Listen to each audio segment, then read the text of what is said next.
Even ladies and gentlemen, Abyss full of goats here, and once again I am showing you Burning Abyss. However, this one's a little different because I've decided to try to build a deck of Burning Abyss with no Beatrice. The reason for that being that Beatrice is very likely going to get the chop next list due to the Bastiles making her a splashable lavavel chain. So basically we're going back to a trap heavy build here, and the idea is to use 3 Dantes to loop our resources while link climbing. Let me show you what happened. Starting off with our non-BAs, we have 2 tour guides and 1 backjack. You could play a rhino as well. I didn't think I needed one today. So the reason I'm playing more tour guides than I did before is that Ash Blossom and Veiler and things like it are actually becoming less and less used in my locals. I'm seeing much more board breaking cards and cards that hit graveyard decks. So this is actually one of the better cards in the deck now. And Backjack, it can get you traps. There's a trap deck. Not much stuff there. I might play a Rhino in the future, I'm not sure. I don't think I really needed it though today. For the BAs, 3 Graph, number just changed here. You get this card. This guy goes to the grave. He gets another BA. He's a great extender. He's good to either link off for Cherubini or send off of Cherubini once you make it. 3 Scam. I've said it before, Graph starts the combo and Scam ends it.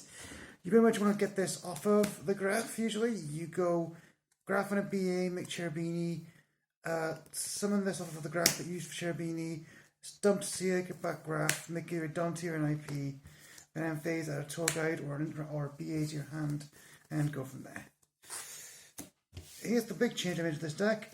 Yes, I'm going against what I've usually said before, and I'm now running 3 Seer. The reason for this being that in this deck is trying to grind as much as possible, so more ways to loop Dante back is really impressive and really powerful. This never actually clogged. This came up really well. I'm glad I finally have 3 of these. And for the last 3 of Father, because it's interaction. We play a lot of cards that discard BAs to the graves to make this a quick play banish. If I go against something like, say, Sprite or Kashtira, I can use this to remove the material from their XCs. It's pretty good.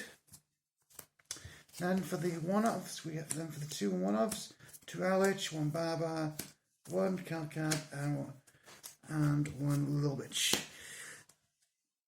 So with this ratio, I'm going to be honest, I think I would cut an Alec and a Calcab, possibly play...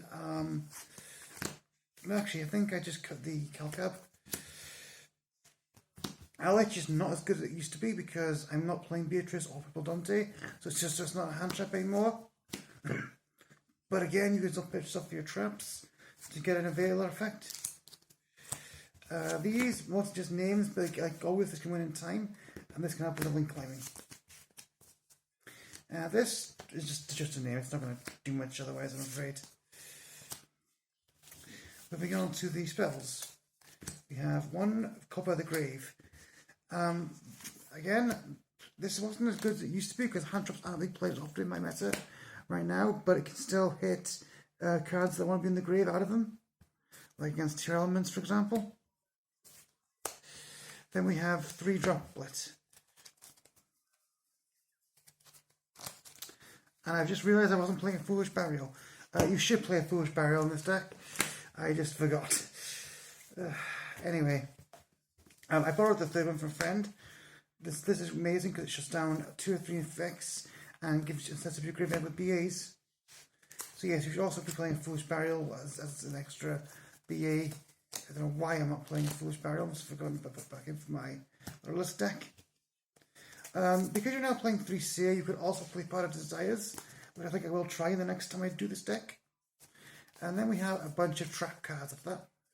So I'll start things off with Double Lost Wind. The only reason I'm not playing 3 is because of room. You could very much play 3 of this. This card, it negates an effect and cuts the monster. It negates it half, and then when they special summon from the extra deck, you can then set this again. So you get 2 activations of it, which in a meta right now that's very much resource based. It's really good. Again, you get just a 3 if you want to. Double Trap Trick, because it's just 2 extra copies of every trap in this deck. Or most, actually no, most of the trap I should say, because I'm playing 1 non-normal trap in this deck. We'll show you what that is in a bit. 3 feed griefing, it's graveyard disruption, it sets up your plays, being able to dump BA names to the graveyard.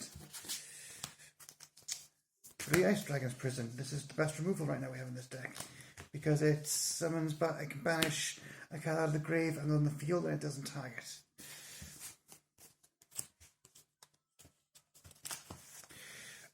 Here's my newest tech, 2 copies of Dark World Punishment.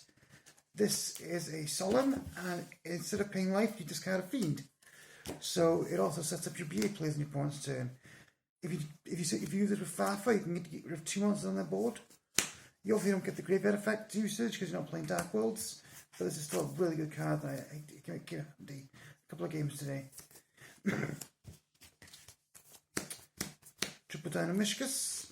It's another banishing removal card that discards your effect, no costs, so you don't lose resources if it gets stopped. And also, it can come back from the grave as a level 2 if you play another trap, so it helps the link climbing as well. And for the final main deck trap, D-Barrier. This mythic in this, I think, is really good in this deck because I wanted to go first, and this can just shut down certain decks. You've heard me talk about my side decks before. So that was the main. In the future, I would probably put in Desires. I would definitely put in a Foolish. I don't know why that wasn't in there. That was very foolish of me. Sorry, I couldn't resist. Anyway, let's go to the extra deck. With only 2s, IP, Cherubini, and I borrowed a Muckdragger.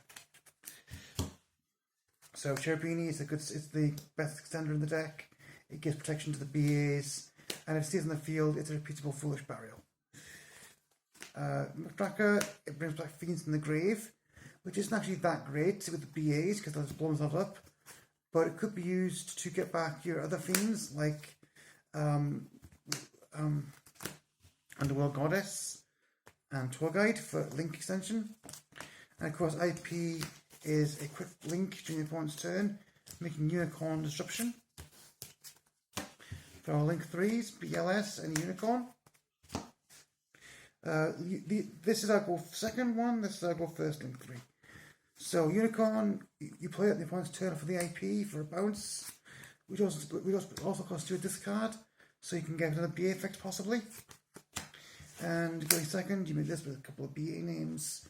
You attack, you banish, or you gain double attacks next turn. It's a good looking card. For the link 4, Boral Sword. This is a Ghost Second finisher. I talked about this before. And link 5, Underworld Goddess. She can give rid of threats we can't out there. BA monsters. She dark rules the board and can summon a graveyard summon. She's really good. Also, she cannot be targeted. That's why I say she can only be disrupted being targeted. So the fact that people are running a lot of non-targeting removal these days is actually a very big plus. And now we get to the XCs, and here's the big change. Like I said, no Beatrice, so we're running 3 Dante instead. Dante is going to be used, what he always is, he fills our graveyard up with monsters and reusable traps, and his returning effect is not at once per turn. So which means that if multiple of these hit the graveyard in a turn, you can get multiple BAs back to your hand to refill for next turn. Also with 3 Seer, now it's easier now to just loop this guy and make endless walls or endless link climbing. And what do we replace the Beatrice and the Phil Dante with? F0 package. F0 is a monster negate that steals the monster it negates, and it carries the strength of battle lock card effect. This makes so this card is good disruption going first, and it's probably going to stay on the field for a turn, which means what you can do is, because you'll usually have a minimum of 3 material, possibly 4 if you haven't had to negate, which means that it's great to go into a Zeus, which we're running 2 of. This is obviously the best finisher. Going second, it wipes boards multiple times if you go through this line. Speaking of which, the last extra deck card is a down position for another way to go into a Zeus. And that's the Beatrice-less Bearding Abyss main deck. Okay, and then looking for the extra for the side deck, Neko Main King to end tier element turns. Crow to stop combo decks that we couldn't beat otherwise. Imperm because it's a trap and a negate. Those are things you've seen before. The rest of this side deck is for going second. Dark Ruler. This is obviously the best board breaker we have in the deck. You play this, you make a Zeus, you wipe their entire board. That's that simple. And finally, we have a Super Poly package. 3 Super Polys and a Slime Venom Fusion Dragon. I play this because Dark World's being very popular right now at locals with the new structure deck coming out. This can also help against some tier plays. It's good against a few rogue decks in the locals like Hero. I never actually knew this today because I didn't play any really heavy dark decks, but I think this will be really good going forward. In terms of my results, I went 2-2. I got a bye first round. I defeated an Artifacts deck second round. I lost to Kashtira in a very back and forth grind fest. And then Fate decided to laugh at me by putting me against Grand Magi in the last round, who defished me both games. So that was not fun. Honestly, I don't think I got a fair shot tonight because of the 2 banished decks I went against, so I'm going to give it another try in the future. But this could be a very interesting way to play BA going forward if Beatrice does get the job. So that's all for this video, guys. I'll see you in the next one.